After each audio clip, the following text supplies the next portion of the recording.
So our Bone Spurs leader decided that to show that he's strong, that he's going to go bomb a nation that has a standing army of less than 67,000 people strong. We have the most powerful military on the planet. So powerful that we can fight 4 or 5 wars simultaneously and win them all decisively. And we're going to beat up on one of the poorest countries in the world, Yemen. A country that has the wherewithal of a gnat to fight against the United States of America. So this is what we want the world to see us as. Somebody who only picks on little guys. Why doesn't he go after Russia? Why doesn't he go after China? Not that I'm advocating any of this, but what I'm saying is this: if you're going to be Mr. Tough Guy, then go after a tough army, a tough military. This guy will do anything to get a win one way or the other. I'm a military veteran, and I know there's a lot of military veterans. I can't imagine anybody wanting to fight for Bone Spurs. I wouldn't lift a 45 for this. I would not lift a 45 for 47. He's a weak and an incompetent and an impotent leader. This is embarrassing, what is happening in this country.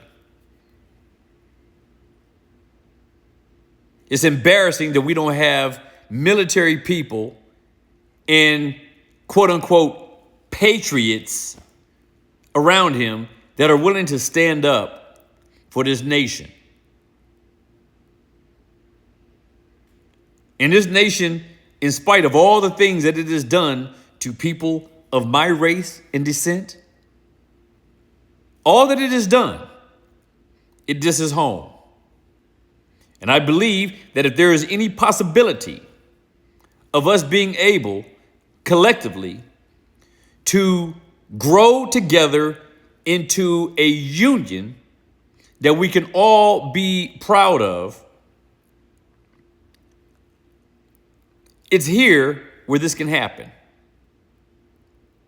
But considering the way things look today, that possibility looks significantly remote at best.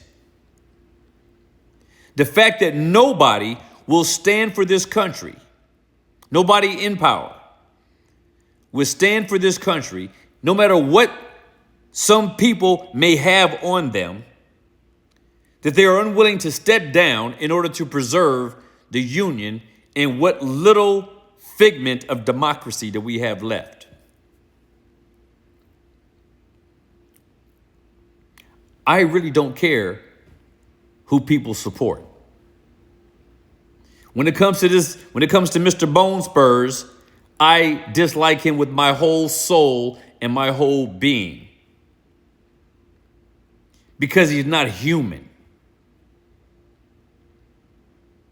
He's not human.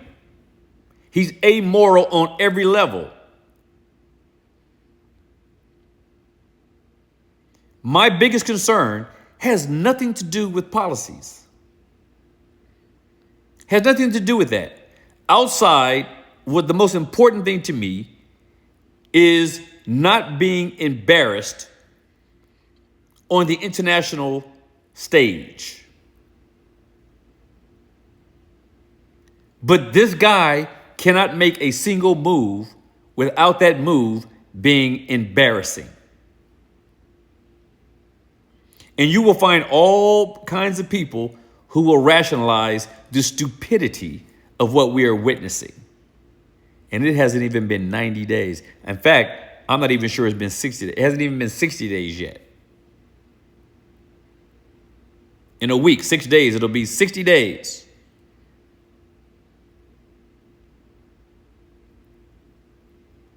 Where are all the people? I cannot believe that there's nobody in the White House on the Republican side who is willing to stand up for America, regardless of what may be had on them, regardless of what Facebook or Elon Musk or Russia, whatever pictures or photos or whatever it is they have on people showing that they're doing their dirty deeds. Are you willing to let America go down in a ton of flames to save you embarrassment? Or are you willing to subject us all to the collective embarrassment of what Mr. Bone Spurs is doing? Couldn't go into the military and defend his country, but sure has no problem sending the most powerful military in the world into one of the most militarily anemic countries that he could probably pick to go and fight against. It's not even a fight. It's a massacre. The thought of it is just a massacre. We have enough veterans that have gone through so much through the previous wars that we've been in, and now you want to have people in America, military people, who are going in as an aggressor against a people that don't even have the slightest wherewithal to last an hour in a battle with the U.S. military. It's embarrassing. It's like Goliath going to fight a 6-year-old girl.